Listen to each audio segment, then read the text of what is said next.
दोस्तों आज का मॉन्स्टर वर्सेस मॉन्स्टर का शोडाउन दो जायंट्स के बीच है। एमसीयू का शटर और एनिमेटेड मूवी का गॉडजिला अर्थ। कौन सा मॉन्स्टर ज़्यादा पावरफुल है और कौन होगा इस फाइट का विनर, जानेंगे इस एपिसोड में। तो बिना किसी देरी के चलो स्टार्ट करते हैं।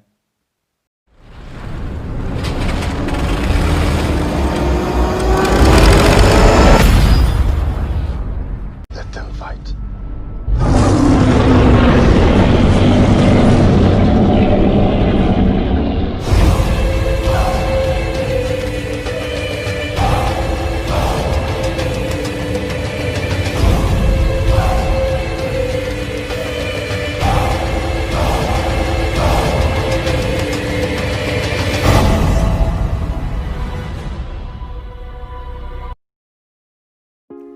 तो पहले बात करते हैं गॉडजिला अर्थ की।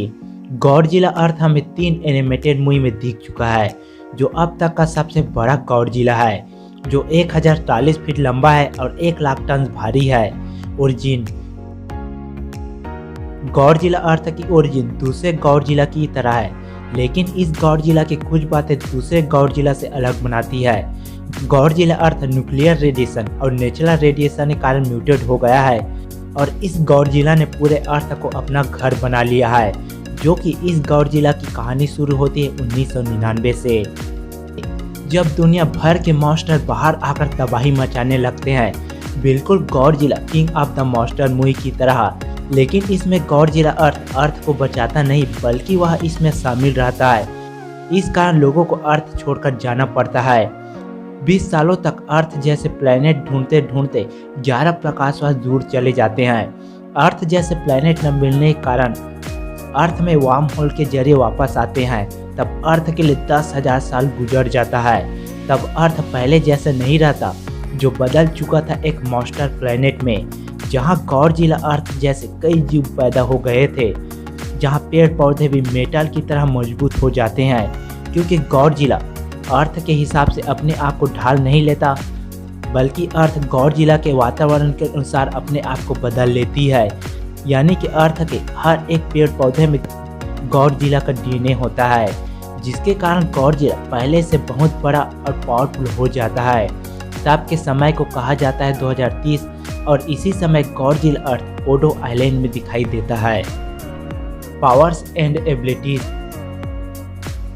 गॉडजिला अर्थ के पास बहुत सारे पावर्स और एबिलिटीज हैं, जिसमें है एटॉमिक ब्रेथ। गॉडजिला का एटॉमिक ब्रेथ दूसरे गॉडजिला के एटॉमिक ब्रेथ से बहुत ही ज़्यादा पावरफुल है, जिसका रेंज 300 किलोमीटर है, जिससे कि गॉडजिला अर्थ अपने एक ब्रेथ से कई मॉन्स्टर को मार सकता है, अपने एक ब्रेथ से पूरे लॉस एंजल्स को तबाह कर सकता है। यही नहीं, गॉडजिला अर्थ अपने एटॉमिक ब्रेथ से अर्थ से ही स्पेस के एस्टेरॉयड को तबाह कर सकता है। Super oscillatory wave. यह गॉडजिला अर्थ का एक तरह का रोर है, जो बहुत तेज आवाज़ होने पर गॉडजिला के मुंह से निकलती है, जो टारगेट को डैमेज करने के साथ साथ तबाह भी कर देती है। इसी से ही गॉडजिला अर्थ ने कई फाइटर जेट्स को तबाह कर दिया था। Plasma cutter. गॉडजिला अपने टेल से एक तरह का चिंगारी निकालता है, जिसका स्पीड मैक 4 और रेंज 600 मीटर्स होती है, जिससे जो भी चीज़ टकराता है धूल में बदल जाता है। जैसे म्यूटो ईएमपी छोड़ सकता है, जिससे कि आसपास की इलेक्ट्रॉनिक डिवाइस बंद हो जाती है, वैसे ही गॉडजिला अर्थ ईएमपी छोड़ सकता है। लेकिन गॉडजिला का ईएमपी ना ही सिर्फ इलेक्ट्रॉनिक चीज़ों को बंद कर सकती है, बल्कि उन्हें तबाह भी कर देती है। Electromagnetic shield. गॉडजिला का बॉडी सेल मैग्नेट के कॉइल की तरह काम करता है, जिससे कि उसके बॉडी में ईएमपीस बन जाता है, जिससे कि गॉडजिला इलेक्ट्रोमैग्नेटिक वेव को एब्जॉर्ब कर सकता है। एसिमेट्रिक परमीबल शील्ड बना सकता है, जिससे कि कुछ चीज़ गॉडजिला की बॉडी को छू सकता है, जैसे वाटर और गैस। यानी कि गॉडजिला अर्थ को गन, टैंक और मिसाइल से मारने पर कुछ भी फर्क नहीं पड़ता है। Metallic tissue. गॉडजिला अर्थ 20,000 सालों से सर्वाइव करते आ रहा है, जिसके कारण उसकी बॉडी मेटल से भी ज़्यादा मजबूत हो गई है, जो कि गॉडजिला को इम्प्रेसिव फिजिकल ड्यूरेबिलिटी देती है। सुपीरियर हीट रेजिस्टेंस देती है, जिससे कि गॉडजिला न्यूक्लियर अटैक से सर्वाइव कर सकता है, अगर किसी तरह उसके ईएमपीस को हटा दिया जाए तो। रिजनरेशन। अगर गॉडजिला अर्थ के बॉडी को किसी तरह से डैमेज कर दिया जाता है तो उसके पास रिजनरेशन की एबिलिटी है, जिससे कि वह अपने बॉडी को कुछ ही सेकंड में रीजनरेट कर लेता है। मेगा गॉडजिला द्वारा डैमेज करने के बाद भी अपने आप को हील कर लेता है। एनर्जी कन्वर्सन यानी कि ऊर्जा रूपांतरण। गॉडजिला अर्थ इलेक्ट्रोमैग्नेटिक एनर्जी को हीट में कन्वर्ट कर सकता है, जिसकी मदद से वह बॉडी को हील कर सकता है। इस वजह से आसपास का टेम्परेचर 1000 डिग्री सेल्सियस हो जाता है। इसके अलावा गॉडजिला अर्थ के पास है स्टेल्थ, जिससे कि उसे रडार या किसी प्रकार के टारगेटिंग सिस्टम से ट्रैक नहीं किया जा सकता है। सेल डिफ्यूजन, जिससे कि उसके बॉडी के टुकड़े उसका प्रतिरूप बन जाता है। रेडिएशन इमिशन, अपने बॉडी से रेडिएशन छोड़ सकता है। टेल वेपन, अपने टेल को वेपन की तरह इस्तेमाल कर सकता है। इलेक्ट्रोमैग्नेटिक अंडर वाटर बूस्टर, जो सबमरीन को गॉडजिला को ट्रैक करने से रोकती है। इलेक्ट्रोमैग्नेटिक शॉकवेव, प्लाज्मा कटर इस्तेमाल करते समय एक शॉकवेव बनता है। टेराफॉर्मिंग, गॉडजिला अर्थ के अनुसार पृथ्वी अपने आप को बदल सकती है। अब बात करते हैं शटर की। शटर एक फायर डीमन है जो मस्फेल है रियल में रहता है, जहां सभी फायर डीमन रहते हैं, और इन्हीं फायर डीमन का राजा है शटर। शटर मुख्य रूप से एसगार्ड या ओडिन का दुश्मन है, जो हर बार एसगार्ड को तबाह करना चाहता है। शटर थोर से लड़ने से पहले वह ओडिन से फाइट कर चुका था, जिसके कारण वह बहुत कमजोर हो गया था। लेकिन इंटरनल फ्लेम मिलने के बाद वह पहले से ज़्यादा पावरफुल हो जाता है, जिसकी लंबाई 1000 फीट हो जाती है। Powers and abilities. Fire demon physiology. Shutter एक चलता फिरता आग का दाना है जो पूरी तरह आग का बना है। इंटरनल फ्लेम मिलने के बाद शटर बहुत बड़ा हो जाता है। वह अपने आग की शक्ति से पूरे एसगार्ड को तबाह कर देता है। शटर का बॉडी का टेम्परेचर इतना ज़्यादा है कि अर्थ के एटमॉस्फेयर को तबाह कर सकता है। कॉमिक एक बार शटर अर्थ में आकर अंटार्कटिका के बर्फ को पिघलाकर अर्थ को डुबोना चाहता था, लेकिन वह इस काम में नाकाम हो जाता है। Fire manipulation. शटर एक आग का दानव है, तो उसके पास आग को कंट्रोल और क्रिएट करने की शक्ति है, जो अपने ट्विलाइट स्वॉर्ड से फायर छोड़ सकता है। यह रेट इतना ज़्यादा होता है कि थोर को रोक देता है, और ज़्यादा मात्रा पर फायर छोड़ने से वह आइलैंड या एस्ट्रॉइड को तबाह कर सकता है। Super human strength. जब शटर अपने कमज़ोर फॉर्म में था, तब वह इतना शक्तिशाली होता है कि थोर से टक्कर ले सके, लेकिन इंटरनल फ्लेम मिलने के बाद वह पहले से कई गुना शक्तिशाली हो जाता है, जिसका सुपर ह्यूमन स्ट्रेंथ बहुत बढ़ जाता है। इंटरनल फ्लेम मिलने के बाद वह हल्क को आसानी से फेंक देता है, हेला को आसानी से हरा देता है, यहाँ तक कि वह थोर और वेल्केरू को एक साथ हरा सकता था। Super human durability. जब शटर अपने कमज़ोर फॉर्म में था, तब थोर ने उसके मुकुट को अलग कर हरा दिया, लेकिन इंटरनल फ्लेम मिलने के बाद उसकी ड्यूरेबिलिटी बहुत ज़्यादा बढ़ जाती है। शटर की ड्यूरेबिलिटी थोर जितनी हो जाती है, जो हेला द्वारा बहुत बड़े ब्लेड से मारने पर भी कुछ फर्क नहीं पड़ता है।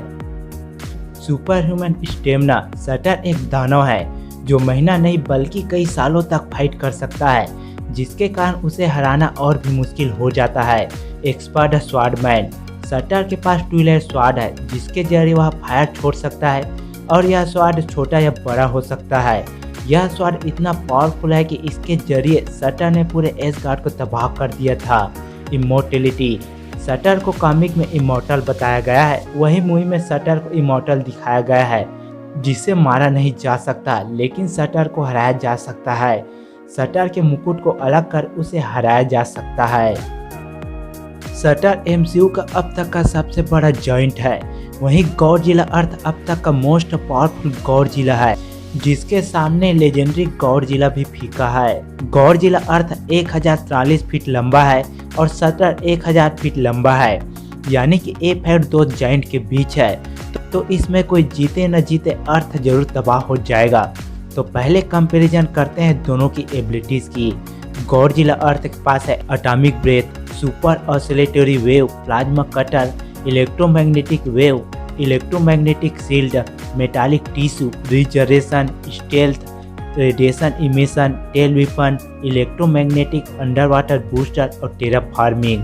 वहीं शटर के पास है fire demon physiology, fire manipulation, super human strength, durability, stamina, expert swordsman और इमोर्टलिटी। सटर और गॉडजिला अर्थ की लंबाई लगभग बराबर है, इसलिए दोनों को हाइट का एडवांटेज नहीं मिलेगा। वहीं गॉडजिला अर्थ के पास सटर के मुकाबले ज़्यादा एबिलिटीज़ है, लेकिन सटर के खिलाफ कुछ एबिलिटीज़ काम आ सकती है। सटर की दो चीज़ें ऐसी है जिससे कि वह गॉडजिला अर्थ को हरा सकता है। पहला कि फायर और दूसरा कि उसका स्वॉर्ड। फायर से गॉडजिला अर्थ को कुछ ज़्यादा फर्क नहीं पड़ेगा क्योंकि उसकी बॉडी मेटालिक टिश्यू का बना है। दूसरा कि उसके पास इलेक्ट्रोमैग्नेटिक शील्ड है जिससे कि कुछ ही चीज़ गॉडजिला अर्थ की बॉडी को छू सकती है। तीसरा कि गॉडजिला अर्थ को हमने मूवी में जलते हुए देखा, जबकि उसके शरीर का टेम्परेचर 1000 डिग्री सेल्सियस से ज़्यादा हो गया था, तब भी गॉडजिला अर्थ बच जाता है। अब सटर के पास एक ही चीज़ है जिससे कि वह गॉडजिला अर्थ को हरा सकता है, वह है उसका स्वॉर्ड, जिससे कि उसने पूरे एसगार्ड को डिस्ट्रॉय कर दिया था। अगर सटर इससे गॉडजिला अर्थ पर हमला करता है तो इससे गॉडजिला अर्थ को कुछ फर्क नहीं पड़ेगा क्योंकि गॉडजिला अर्थ के पास इलेक्ट्रोमैग्नेटिक शील्ड है जिससे कि सटर का स्वॉर्ड गॉडजिला अर्थ की बॉडी को छू नहीं पाएगा। दूसरा कि गॉडजिला अर्थ के पास जाने से गॉडजिला अर्थ अपने एटॉमिक ब्रेथ से सटर को दूर फेंक सकता है क्योंकि गॉडजिला अर्थ का एटॉमिक ब्रेथ बहुत ही तीव्र है जो सटर को दूर फेंक सकता है और गॉडजिला अर्थ उसे दूर से हमला कर सकता है। तो सटर का हमला नाकाम साबित हुआ। तो क्या अब गॉडजिला अर्थ सटर को हरा सकता है? गॉडजिला अर्थ सटर को तभी हरा सकता है जब वह उसके क्राउन को अलग कर दे। गॉडजिला अर्थ के पास दो बड़ी एबिलिटीज है जिससे कि सटर पर भारी पड़ सकता है। पहला एटॉमिक ब्रेथ और दूसरा प्लाज्मा कटर। प्लाज्मा कटर से गॉडजिला अर्थ सटर के टुकड़े कर सकता है, लेकिन वह इससे सटर को हरा नहीं पाएगा क्योंकि सटर को हराने के लिए उसे उसके सिर पर हमला करना पड़ेगा। गॉडजिला अर्थ अपने एटॉमिक ब्रेथ से सटर के सिर पर वार कर उसके क्राउन को अलग कर सकता है, जो कि दोनों की लंबाई लगभग बराबर है। तो गॉडजिला अर्थ सटर के सीधे सिर पर वार करेगा अपने एटॉमिक ब्रेथ से, जिससे कि उसका क्राउन अलग हो जाएगा क्योंकि गॉडजिला अर्थ का एटॉमिक ब्रेथ बहुत ही तीव्र और शक्तिशाली है। तो मुझे लगता है कि गॉडजिला अर्थ अपने इस एटॉमिक ब्रेथ की मदद से सटर को हरा सकता है। दोस्तों, मेरे ओपिनियन से गॉडजिला अर्थ एमसीयू के सटर को हरा सकता है, न कि कॉमिक के सटर को, क्योंकि कॉमिक का सटर एमसीयू के सटर के मुकाबले ज़्यादा पावरफुल है। दोस्तों, मेरे ओपिनियन से इस बैटल का विनर गॉडजिला अर्थ होगा। आपका ओपिनियन अलग भी हो सकता है जिसे आप कमेंट बॉक्स में बता सकते हैं। और अगर आप गॉडजिला अर्थ और लेजेंडरी गॉडजिला का वीडियो देखना चाहते हैं तो आई बटन क्लिक करके देख सकते हैं। और लास्ट में अगर आपको यह वीडियो पसंद आए तो वीडियो को लाइक करें, चैनल को सब्सक्राइब करें और ज़्यादा से ज़्यादा शेयर करें। तो मिलते हैं अगले वीडियो में, तब तक के लिए गुड बाय।